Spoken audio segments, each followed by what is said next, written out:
una mexicana, que también era una mexicana rebeldona. Entonces encontré una hermana afín a mi rebelión. Entonces pues nos enamoramos. Vendimos todo en Toronto y yo, ella y mi hija compramos un camper Volkswagen y fuimos a... Pues vine a México y wow, de veras me enamoré. Venimos por 15 días la primera vez, por una vacación para ver qué era México. Pues me encantó. Yo dije, wow, puedo poner mi caballete en cualquier esquina de ese país y puedo sacar un cuadro con quien yo puedo sentirme bien. Pero en México era la mezcla, porque en un modo el indio sí quería el mundo occidental, pero por otra parte tenía sus tradiciones que él podía regresar a su pueblo y ahí estaban en su plena color. Y ese, la verdad, me fascinó. México tenía unas respuestas para mi inquietud. Y pues con mi esposa, claro, también convenciéndome que vengamos y venimos a vivir aquí. Y vine, dije a mí mismo, voy a pintar todos los días de mi vida aquí en México y vine para quedar.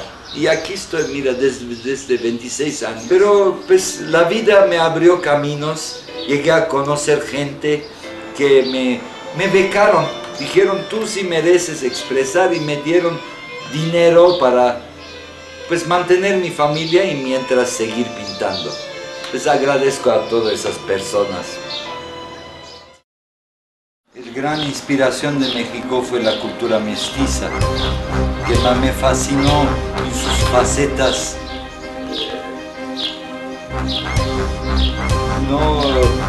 policulturales, ¿no? Donde había muchas cosas, había el español, había el moro, había el indio, había el gringo, ¿no? Ese primero me fascinó. Entonces empecé a ver los trabajos de pintores mestizos de México, pero a través de mi experiencia más y más en México con los indígenas, especialmente los huicholes, los coras. Cuando primera vez vi una cora vestido en su traje tradicional, y eso es lo que quiero pintar, ¿no? Entonces empecé a querer saber de dónde sacaban eso, ¿no? Entonces pues, me di cuenta que tenían una tradición psicodélica o psicotrópica con el abuelito peyote. Tuve curiosidad de ir y atender algunas de sus ceremonias y ver de dónde sacaban esas imágenes, cuál era esa cultura. Pues empecé a ir a sus pueblos, empecé a ir a Vericuta, empecé a ser parte de sus ceremonias. Entonces mi arte también empezó a agarrar ese elemento psicodélico, psicotrópico. Y por 5 años, pues con mucha concentración, fue mi búsqueda casi antropológica, como una búsqueda de la magia que existía en la conciencia de esos tribus. Porque ellos, más que la lógica, pues creían en la magia, en un mundo donde los espíritus, donde los guardianes, donde los aliados espirituales eran la realidad de esa gente. Y yo, como pues haber educado en Europa, pues era difícil para mí entender su realidad. Pero poco a poco, también yo conviviendo con ellos, esos secretos empezaron un poco a aclarar. Bastante estudio hice, como unos 5 años con los huicholes. Me dieron un nombre huichol, ¿no? Entonces hasta me aceptaron dentro de su comunidad. Me volví a la vida de Ciudad de Pátzcuaro y empecé una nueva serie de pinturas, ahora bien abstractos. Pero abstracto, no hay un conejo, no hay nada.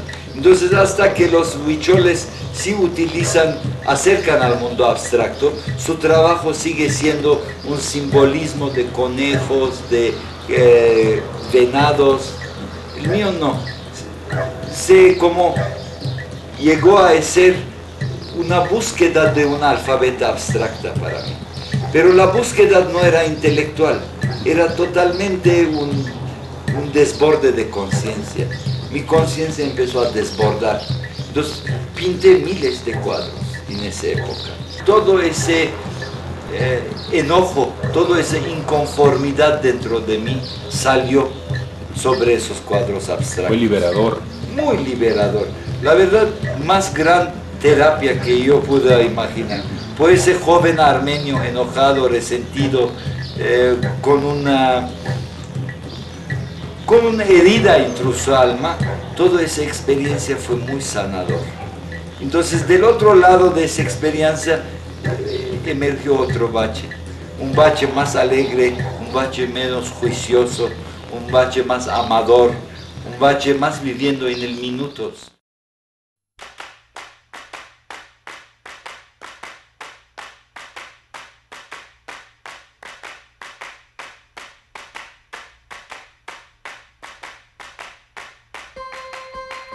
Empezó a emerger otra vez la figura en mi trabajo, pero ahora con una libertad y sin ningún deseo de copiar la realidad, pero utilizar la realidad como un vehículo para llevarme a mi expresión. Ya no tenía todos esos narrativos interiores, donde el genocidio, el África o eso. Entonces todo eso empezó a nivelar dentro de mí. Y siento que esa exposición que acabo de tener en la Jesuita es el resultado de esa sanación dentro de mí. Ahora si pinto algo, quiero que sea alegre, quiero que sea alguien que mira a mi cuadro, no piensa de genocidios, que no piensa de hambrunas, pero que le dé alegría, que ese momento de tener el cuadro enfrente no sea una experiencia otra del sufrimiento humano, pero que sea una salvia, una pomada sobre esa herida, para que pues, todos vivimos con más alegría, porque hace falta en el mundo. Estoy enamorado y ese amor pues me da razón para diario despertar y no meterme en temas que no me pertenecen. Entonces diario tengo a alguien ahí, Marta conmigo, y junto con ese amor y esa armonía dentro de mi hogar, pues tengo mucho tiempo para pintar, tengo mucho tiempo para contemplar, meditar, escribir y pues quitar